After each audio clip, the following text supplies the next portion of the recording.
सावन मास शुक्ल पक्ष पुत्रदा एकादशी ज्येष्ठ पांडव धर्मराज युधिष्ठिर ने हाथ जोड़कर विनयपूर्वक भगवान श्री कृष्ण से निवेदन किया। भगवान एकादशी माहात्म्य की चर्चा में आपने अपने श्रीमुख से धार्मिक अमृत की वर्षा करके मुझे धन्य कर दिया है। अब आप मुझे सावन महीने के शुक्ल पक्ष की एकादशी के विषय में जानकारी दें, जैसे इस एकादशी का नाम, व्रत की विधि आदि। मधुसूदन श्री कृष्ण बोले, राजन, सावन मास के शुक्ल पक्ष की एकादशी को पुत्रदा एकादशी कहते हैं। इसके माध्यम के सुनने मात्र से ही वाजपेयी यज्ञ का फल प्राप्त हो जाता है। इस संबंध में एक कथा है जिसे मैं आपको सुना रहा हूँ, आप ध्यानपूर्वक सुने। द्वापर युग के प्रारंभ की बात है। महिष्मती नामक एक नगरी थी। वहाँ के राजा का नाम महाजीत था। राजा के कोई पुत्र नहीं था। पुत्रहीन होने के कारण वह दुखी रहता था। उसे राजपाट भी नहीं सुहाता था, क्योंकि पुत्र के बिना ना तो इस लोक में सुख प्राप्त होता है और ना ही परलोक में। राजा ने पुत्र प्राप्ति के अनेक प्रयत्न किए, पर सफलता नहीं मिली। राजा जब वृद्ध हुआ तो पुत्रहीनता का दुख उसे और भी अधिक सताने लगा। एक दिन उसने अपनी प्रजा को एकत्रित करके सबको संबोधित करते हुए कहा, मैंने अपने जीवन में कोई पाप नहीं किया है, कभी भी अन्याय करके प्रजा से धन नहीं बटोरा है, देवता या ब्राह्मणों को धन भी कभी नहीं छीना है, किसी की धरोहर को कभी नहीं हड़पा है, प्रजा का पालन पुत्र की तरह किया है, कभी किसी की और मेरा झुकाव या द्वेष नहीं रहा है, सब पर मेरी समान दृष्टि रही है। पर इस प्रकार धर्म का पालन करते हुए राज्य करने पर भी मैं पुत्रहीनता का असह्य कष्ट भोग रहा हूँ। क्यों? आखिर इसका कारण क्या है? मैं समझ नहीं पा रहा हूँ। राजा महाजीत के कथन से सबके मन को दुख हुआ।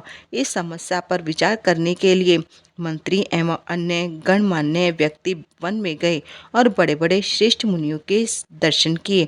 वन में एक वयोवृद्ध मुनि लोमश रहते थे। वे सब उनके पास भी गए। ऋषि को यथा योग्य दंडवत करके सब उनके सामने बैठ गए।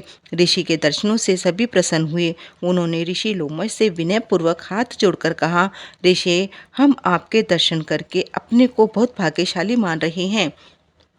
लोमश ऋषि ने कहा, मंत्रीगण, आप लोगों के विनय और सद्व्यवहार अत्यंत प्रसन्नता देने वाला है। बताइए, आप लोग यहाँ किस उद्देश्य से आए हैं? मैं उसे अपनी सामर्थ्य के अनुसार अवश्य पूरा करूँगा। हमारा शरीर तो बना ही दूसरों की भलाई के लिए है, इसमें किसी प्रकार का कोई संदेह नहीं है। लोमश ऋषि के इस प्रकार के आश्वासन भरे कथन को सुनकर मंत्री ने कहा, महर्षि, आप हमारी बात को बहुत अच्छी तरह समझते हैं, अतः आप हमारे संदेह का निवारण कीजिए। महिष्मती नगरी में महाजीत नामक हमारे राज्य करते हैं। वे बड़े ही धर्मात्मा राजा हैं। वे प्रजा का पालन अपने पुत्र की तरह करते हैं। इस पर भी उनके कोई पुत्र नहीं है, अतः वे बहुत दुखी रहते हैं। इस बात का हमें भी बहुत दुख है, क्योंकि राजा के दुख सुख में प्रजा भी भागीदार होती है। ना तो राजा को और ना ही हमें ही इस कारण का पता है कि राजा पुत्रहीन क्यों हैं। हम यह जानने के लिए ही आपकी सेवा में प्रस्तुत हुई हैं। आपके दर्शन करते ही हमें यह विश्वास हो गया है कि हमारी इस समस्या का समाधान आपके द्वारा अवश्य हो जाएगा। कृपा कोई समाधान बताकर कृतार्थ कीजिए। मुनियों की बात सुनकर ऋषि लोमश के नेत्र स्वतः ही कुछ देर के लिए बंद हो गए और वे राजा के पूर्व जन्मों का विचार करने लगे। विचार करने के बाद बोले, मुनियों, पिछले जन्म में यह राजा बड़ा निर्लज था और बुरे कर्म किया करता था। इस सिलसिले में एक से दूसरे और दूसरे से तीसरे इस प्रकार गांव में घूमता रहता था। एक बार ज्येष्ठ मास के शुक्ल पक्षी द्वादशी को इसे बड़ी भूख लग रही थी।